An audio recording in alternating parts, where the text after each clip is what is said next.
these NBA legends ended up playing on different teams during their prime. Come walk with me today as we explore a crazy what-if NBA timeline. The year is 2004. Chris Broussard floats the Mavericks as a realistic landing spot for Shaquille O'Neal, who'd end up in Dallas for a rumored package of Dirk Nowitzki and Steve Nash. The year is 2001. Mark Stein recaps a near-miss blockbuster trade that would have sent a million players a million places, most notably Allen Iverson to the Detroit Pistons. The draft bust is Kwame Brown, selected by MJ and the Wizards in 2001, according to Brown himself, with the intention of being shipped off for future All-NBAer Elton Brand. And finally, well, this last one isn't a trade per se, but I won't tell anyone if you don't. The year is 2000. The Orlando Magic had just traded for franchise centerpiece Tracy McGrady, signed Grant Hill to a massive free agent deal, and came this close to also adding future MVP Tim Duncan. Four insane what-ifs from roughly the same era of the NBA, affecting 8 different teams specifically, completely shifting the entire landscape of the NBA. We got to see how this plays out. With a slew of blockbusting moves shifting the landscape of the NBA, we saw a wild 02-03 season take place. The Eastern Conference was immediately taken over and dominated by the Orlando Magic. Tim Duncan led the way, averaging 25 and 15 per game, cruising to a second straight MVP. T-Mac actually paced the Magic with a shade under 30 points a game, good for 4th in the league, while Grant Hill stayed healthy and completed Orlando's All-NBA trio. A 60 and 22 record had them resting easy atop the East. Bruh, look at this big three. T-Mac, Duncan, Grant Hill. I had injuries, and Grant was actually the most healthy of the big three.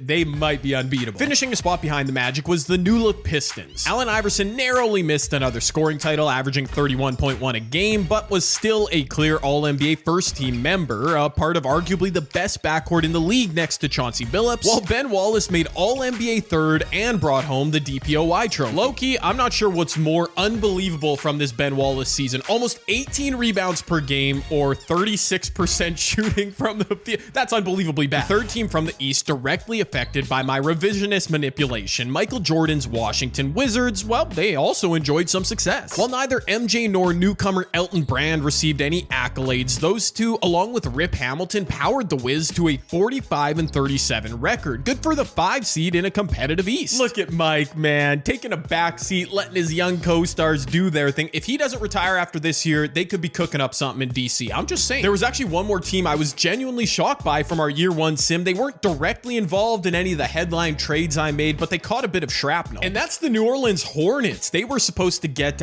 Jerry Stackhouse as part of the Allen Iverson blockbuster. They've got a nice big 3 too. Mashburn even missed some time, but they simulated to be the 3 seed. Moving to the West, as most anyone would expect, after losing Tim Duncan in free agency, the Spurs were garbage, finishing with a 27 and 55 record, the basement of the NBA. Surely they won't get lucky in the lottery when a generational prospect is on the table. Wait a minute. More importantly, after a ground-shaking swap of stars, it was in fact the Dallas Mavericks who came out on top, at least during the regular season. Shaq was an MVP frontrunner, averaging 29 and 14, making All-NBA first and All-Defense, getting consistent support from Michael Finley and Nick Van Exel. The Mavericks finished 47 and 35, the 2 seed in the West. On the flip side, Kobe was loving life in LA as he secured his first career scoring title after dropping 31.5 a game, launching him to All-NBA first team status, while the former Dallas duo also crushed. Dirk posting a 23 and 12 line in the front court, good for All-NBA second team. Steve Nash 20 and 10 averages alongside Kobe in the backcourt.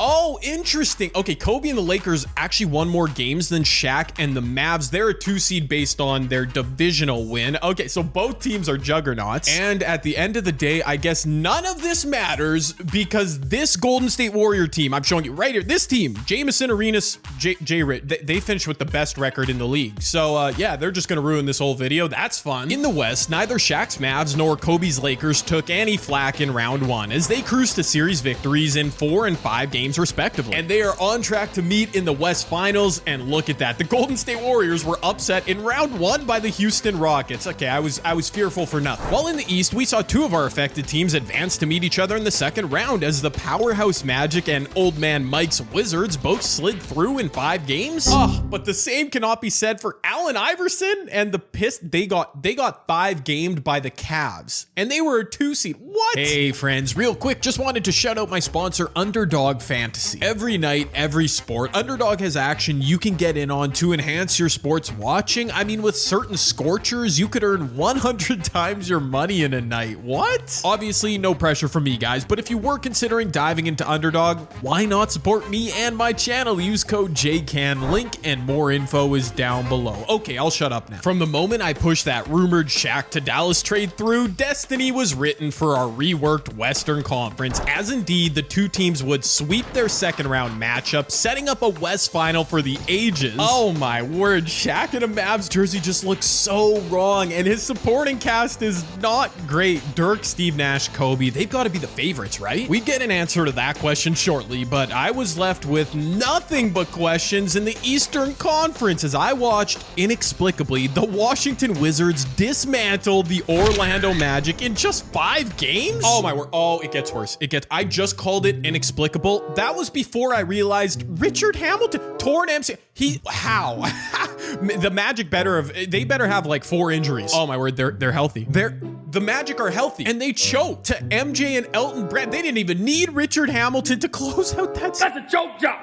And of course, I shouted out the New Orleans Hornets just moments ago. They picked up Jamal Mashburn in that Iverson trade. I guess they were the big winner of the block, but can old man MJ get his 7th ring? Oh, okay. I'm not even gonna like make us wait for an answer. No, he couldn't. The Wizards' Linsanity run is over. The Hornets, dude, they are good, and man, they were lucky to not have to face the Magic. Meanwhile, our West final, well, it lived up to the hype. Shaq led the Mavs to a Game 1 victory, scoring 39 points, but Kobe returned serve with 36 in a win in Game 2. As the series shifted back to Hollywood, the Juggernauts would once again split, with the Lakers needing a tight 2-point victory to avoid a 3-1 series deficit. Game 5 was more than pivotal in this series, and it was the Lakers traveling to Dallas to snatch their soul. Kobe led the way in a blowout with 43 points, Nash and Dirk both pouring in over 20, and now Shaq is returning to LA, needing a victory for his team lest his season be finished right here, right now in Game 6. Oh my goodness. Shaq needs a miracle. It's a 6-point game. Kobe, step back jumper, didn't shoot it for some reason. He doesn't need to force anything up. 90 seconds left. I think the Lakers have this, but there's still time for a Dallas miracle here. The Lakers are being smart. They're killing the clock. They don't get a good shot off though. Rick Fox. Okay. Of course, Dallas is trying to work the ball into Shaq. Oh no! Shaq is injured. Oh, he puts up a hook shot. He makes it. The man is still a beast, obviously. Steve Nash is tired. He's working it in. Kobe in the mid post doesn't put it up over Van Exel because Rick Fox, the Canadian legend, is open. That's the dagger, man. Kobe Bryant in a closeout Game 6, 38, 10, 5, and 4. That is a masterclass. Oh, wow. I did some research. So a strained right hip for Shaq. Apparently, it happened April 19th. My guy was battling it the entire playoff run. We can't, Dallas fans, give him a break, okay? He was battling injury. But now there's only 2 teams we care about. The New Orleans Hornets, who, yes, have had a fantastic run, but 2K, if they win this series, I'm gonna have some questions because the Lakers are clearly the superior roster, and they showed that with overwhelming force in the 2003 NBA Finals as Steve Nash took the reins and dropped 40 points in a Game 1 Lakers blowout. New Orleans would actually snatch home court advantage back with a shocking Game 2 win, but as the series transitioned back to the Big Easy, it was all LA. Nash once again paced the Lakers with 33 points in a Game 3 win before Kobe arrived on the big stage in a big way. 47 points on 18 of 20 shooting as the Lakers went up 3-1. Now, obviously, anything can happen, but this game is in LA. It's hilarious, dude. I thought for sure Steve Nash was about to win Finals MVP. Kobe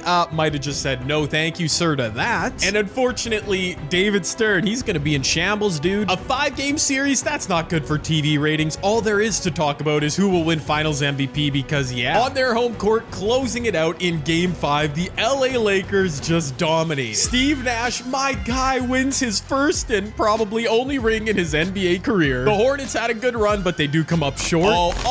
And there is David Stern handing Finals MVP to Kobe Bryant. We'll see if that's true when we get back to the main menu, but looks like Kobe's got it. Oh yeah, 35, 5, and 7 in another closeout masterclass for the Mamba. Oh, Oh, there you go. Steve Nash, according to the main menu, 27 and 11. I told you he was putting up insane numbers. Apparently wins finals MVP. Looking at Kobe's numbers in the finals, though, he scored 30 or more points in 4 of 5 games. Just had one off game, scored 47. I don't know what his averages are, but yeah. Actually, let me know in the comments section right now. Did Steve Nash or Kobe Bryant truly win finals MVP of that series? The comments section can decide. But either way, Shaq or no Shaq, the LA Lakers still managed to complete their three-peat in the Kobe era. This title, however, featuring Dirk Nowitzki and Steve Nash. Amazing. Also amazing, old man Michael Jordan, although dropping to an 85 overall, did not retire. His portrait is back to his rookie year. That's kind of funny.